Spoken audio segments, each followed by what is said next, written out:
Super excited for your presentation, but before we begin, we would like to remind competitors of the presentation guidelines. You have 15 minutes of protected time to present your solution. At the end of your presentation, judges will have 10 minutes to ask questions. At the end of these periods, competitors and judges are not permitted to continue speaking, even if the time ends while they are in mid-sentence. This laptop will be used to time the presentations and the Q&A period. You will be responsible for keeping track of your own time. Please note that competitors are not permitted to reveal their university, country, or city of origin during or after the presentation. And a gentle reminder for everyone in the audience to please remember to silence your phones.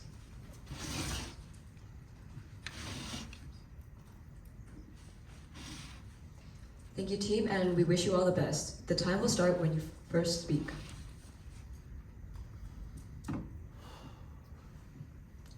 Your heart will beat 2.5 billion times throughout your entire life, with every beat keeping you alive. We need to ensure that our financial flow is clear. We need to keep it healthy, to keep it fit. And that's exactly what we're going to see today. How does BGH and UBC Hospital Foundation make a real short and long-term plan in which we follow PHSA regulations and we continue preserving data security. Now, before I continue with our great strategy, let me introduce you to our team and my associates, Santiago, Ana Sofia, Alejandro, and myself, Emilio. We found three primary issues in this case. First, PHSA regulations are too strict.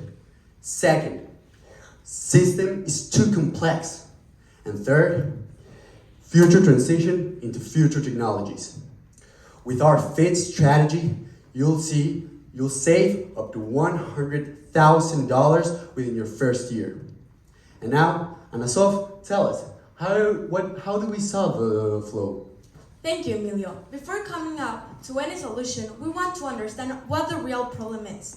At first glance, we can see that there's an overflowing convenience, but with a much deeper perspective, what it sees is a fragmentation of the financial systems they use. Firstly, people's stock is under PHSA governance. This means that the access is so restricted, so employees face an issue of the accessibility of the information. Then we have Concourse. Concourse has accountability balances. The balances are registered per period. So if you see day at day the actual phone, you won't see the actual amount of money that it's available because it registered per period. Then Salesforce is great about tracking revenue and about traceability. But the problem is that we're missing allocation of the expenses. So people don't know really the money in what it's been spent. So what happens here? What happens is that people need to do the manual work for the approval.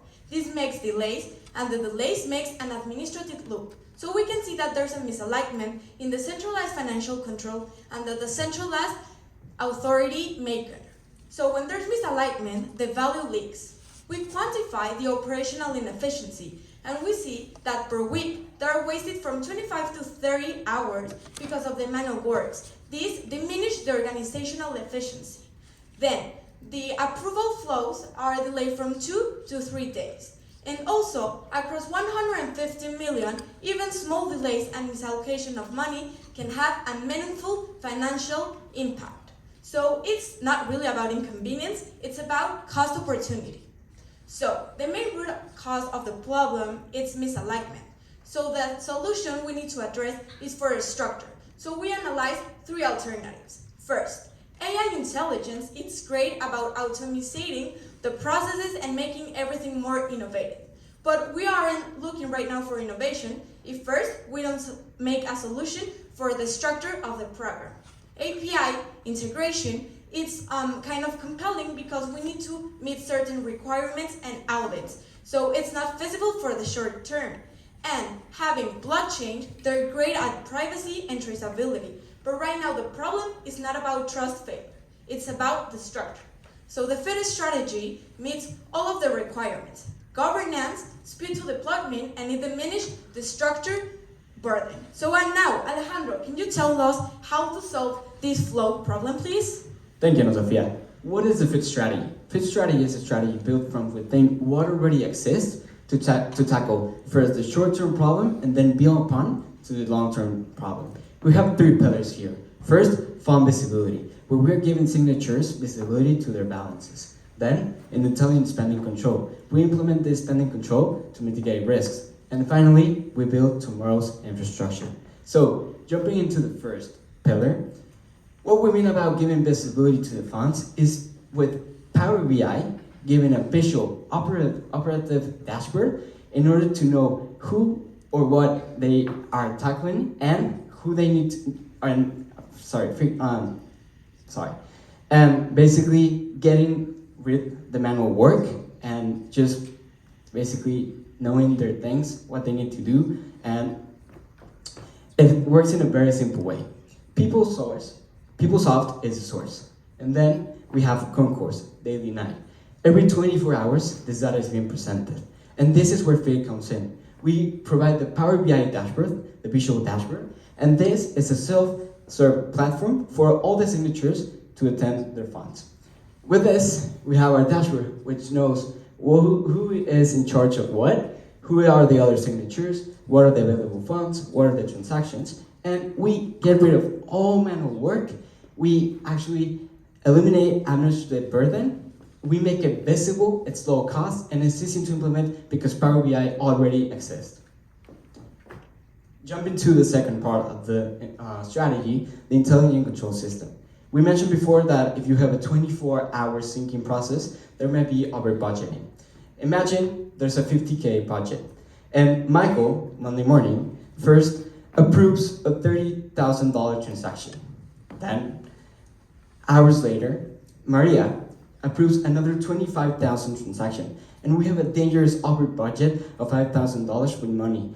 And this is where Pillar 2 comes into place, because we have this transaction recording platform. So in order to approve every transaction you make, you need to log in your credentials and log in the date, the money, and what's the project about. With this, there's no system changes, there's no PeopleSoft integration, there's no new tools. And with this, the impact is clear. We eliminate the 4 to 6 week delay. We also get rid of the accountability lag, and our donors' money is protected. Finally, the last part of the strategy, building tomorrow's infrastructure. We now have a short-term problem solved, which is Pillar 1 and Pillar 2.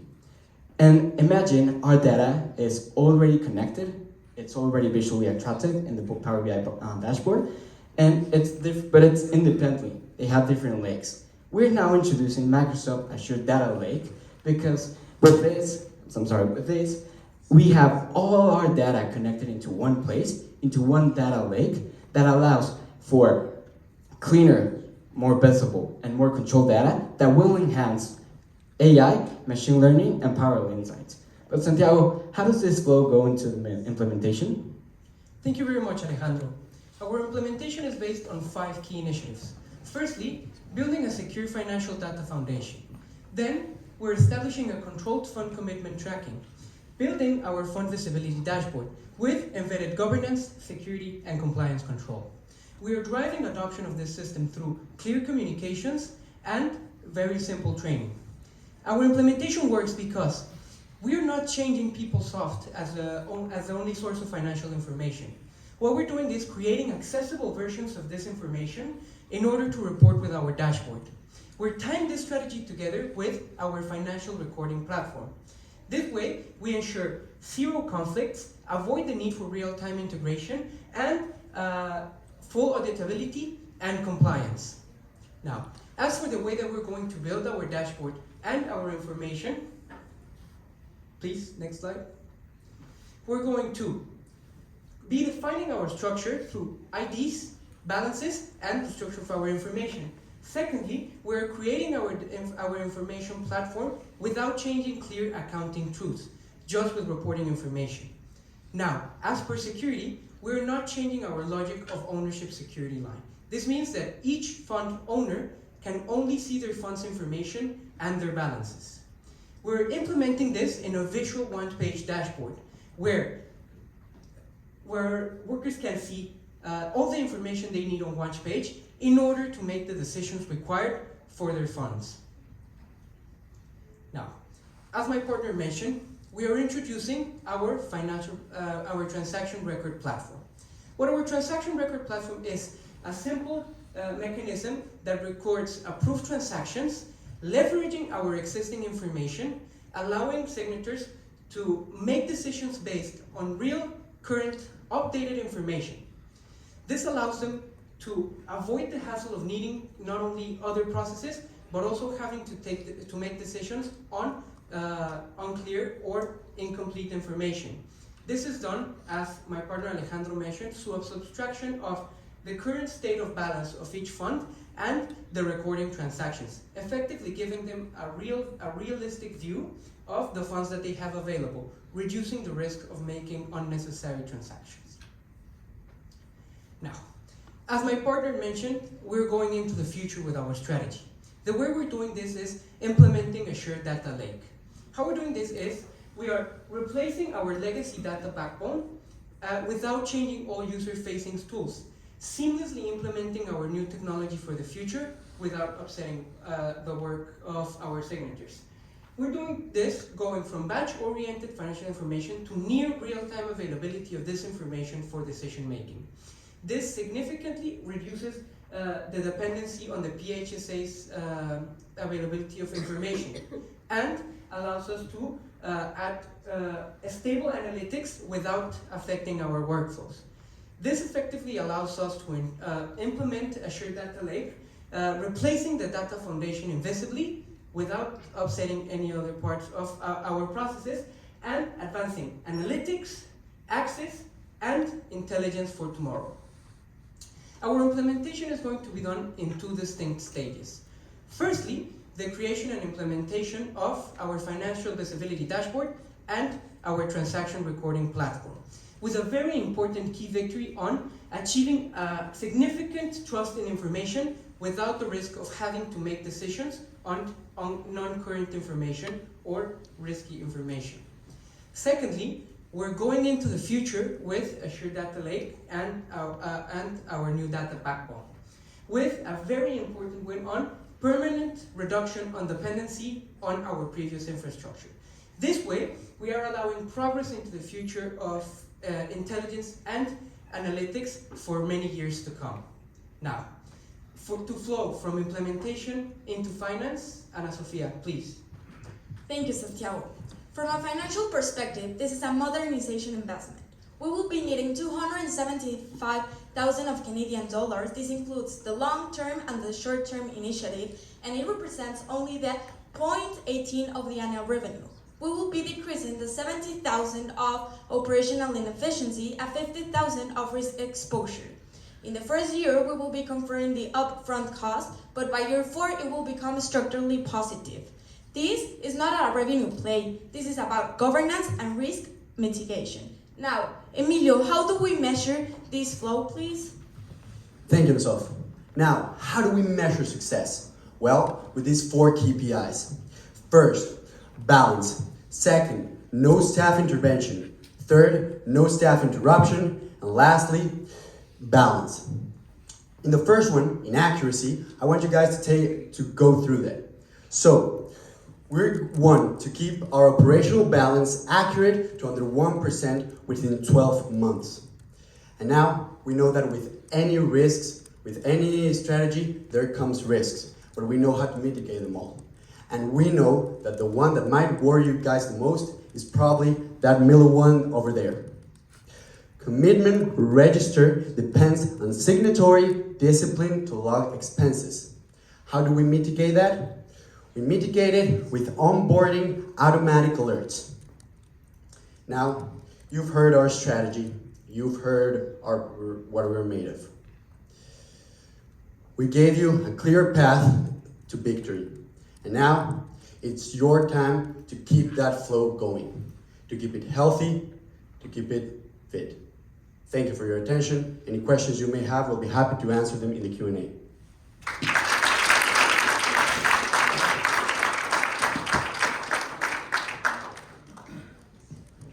Thank you, team. Now we will begin the judges' Q&A.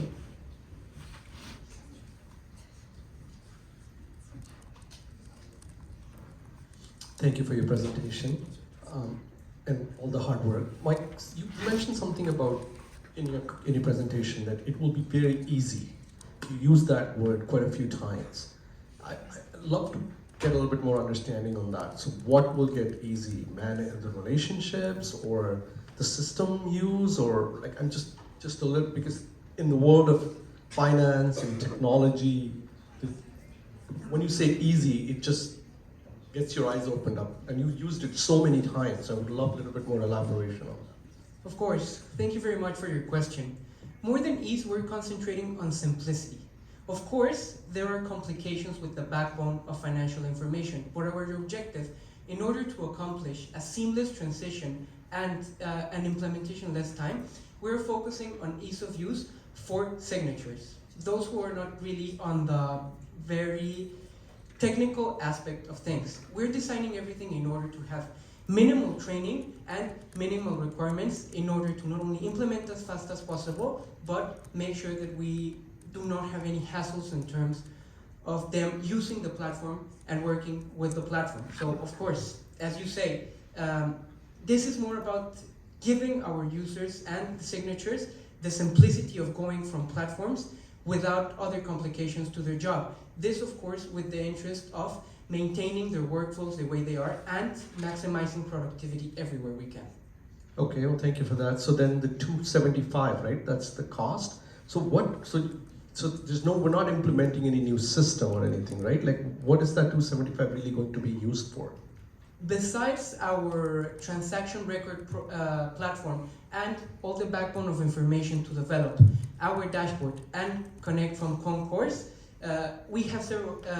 We are concentrating on onboarding our own developers and our own team in order to achieve this. So we are not bringing any outside platforms for the elevated costs. We are building in-house and with one new platform that links our existing information, our transaction records in one place for ease of use. So the 275 is for the FIT. FIT is the platform? Yes, of course, FIT and our transaction record program. Okay, thank you. Can you tell me the costing for Azure Data Lake, firstly, and then second part of the question, how this data lake won't become a data swamp? Yeah, of course. For the investment, we joined the short-term initiative and the long-term initiative. For the long-term initiative, that is the data lake, we will be having 110 of investment, but for research and development. We're not launching it yet. We're trying to develop and to have pilot things of the data lake so we can try and keep going with the research about how it's going on the data lake. So when we're fully prepared with all the trainings, we will be launching them. So this is a first investment for the data lake to try it. And the second part of the question was, how do you ensure that doesn't become a data swamp? And maybe that's not a natural way of phrasing the question, so I'll phrase it a bit differently. Often with data warehouses, the beautiful thing about them is they're supposed to be one thing that everybody uses, but sometimes we have more than we can deal with, and then trying to find the right information can get tricky. Yes, thank you very much. Of course, you're very right. With this breadth of information, what we've considered in our strategy and our implementation is that we have stages of development to ensure the organization of this information, but we believe that the real strength of this is that since we are keeping all our user-facing platforms, we do not need to go into unnecessary complications into it. We're just replacing the way this data is obtained and informed, and through the first stage of our implementation and in the future, we continue to refine how this information is presented with the obtention of our data lake, but without the extensive need to reinvent the way that we're using this information. Thank you. Thank you. Can you explain again a little bit your implementation timeline? You had the 5 weeks and then the 2 years, and you had the success criteria, which is then measured in months afterwards, like the reduction in work within, I think it was 6 or 7 months. So how is the success criteria measured? So when will I see the return on my investment? Will I see it 6 months after the implementation, so when it's live, or when do I start to see that? Yes, our timeline focuses mainly on the building of the platform, not the operation of it in action. So we're focusing on the key victories of the testing phases and the data model. Of course, building continues on to the end of week 5, but as my partner mentioned, after 6 months we're going to be able to see and measure more visible changes. This just focuses on ensuring that things are working the way they're supposed to, and we are on track to achieving all our long-term, short-term, and medium-term objectives. So it would be live and accessible after 5 weeks? Yes, live and accessible after 5 weeks, and from there, in order to ensure trustworthy tracking, we continue to measure until our objective.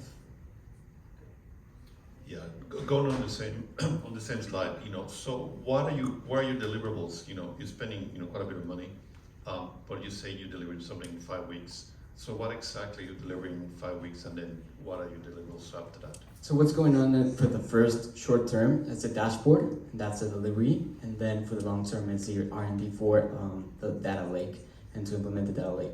So that's like the interim problem for the short term, and then looking for the future as well. Will the data lake require integration with PeopleSoft in order to get the real-time or more real-time data? Yes, part of our development plan is exactly the architecture with a focus on governance. So we are working on the ways to implement it seamlessly into PeopleSoft, but without the risk of running over this governance and all our compliance metrics, which is a really important part of the strategy. So there are ways that we are going to be able to connect Azure Data Lake into PeopleSoft in efficient and effective ways, but this requires the time to be able to work around all of this compliance rules and governance rules. Sorry, one more question. You talk about the risk of your transaction register and making sure people actually log. I mean, what happens if people, batch and wait for a month before they log all of theirs? Like, do you need them to log everything in real time for it to actually give you accurate statements? Well, of course, as Clean Program, we are one of the reasons why we made this simple and why I mentioned that we want minimal training is for people to be able to use it easily and immediately, avoiding the problem of them not using it. But it is actually in their convenience to be able to use the platform, because this reduces their workload and the risk of them making decisions on non-updated information. So it's sort of like a double benefit for all of the organization and especially for signatures. When they use the platform, they are thinking of reducing their workload and the complication on their daily processes. Quick question from me. Right at the beginning of the presentation, you said we're going to save 100,000 in first year. Did I hear that correctly? Yes, of course. That's the sum of the operational efficiencies that sum to 70,000 and the 50,000 of the risk exposure. So in total, it's 120 of savings. And how do I claim those savings? Because the staff that were being bugged that are now better freed up, they're not going away. So I'm still paying them. That's the part when you get rid of the manual part and all of the back and forth communication. That's the quantified hours we measured that gave that quantity. And with now having a dashboard and all the information connected, that's how you save that money. We eliminated that manual work. Okay, but I only save the money if I get rid of the people, and the people have other jobs that were their primary jobs. For feedback. And then near the end of your presentation, you showed that we had a 3-year break even. So how do I juxtapose the 100K saving and the 3-year break even? Just remind me again. I think it does add up. Let's just check.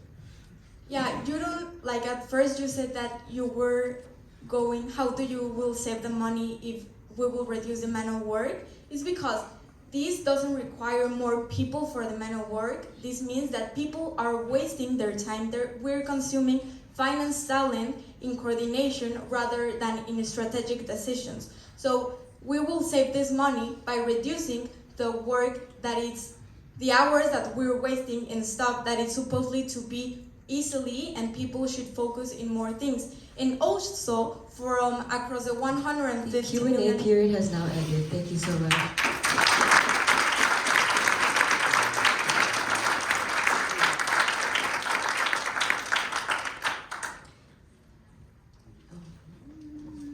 Thank you so much to the team. You may now exit to your left and feel free to join in the back audience. Thank you so much.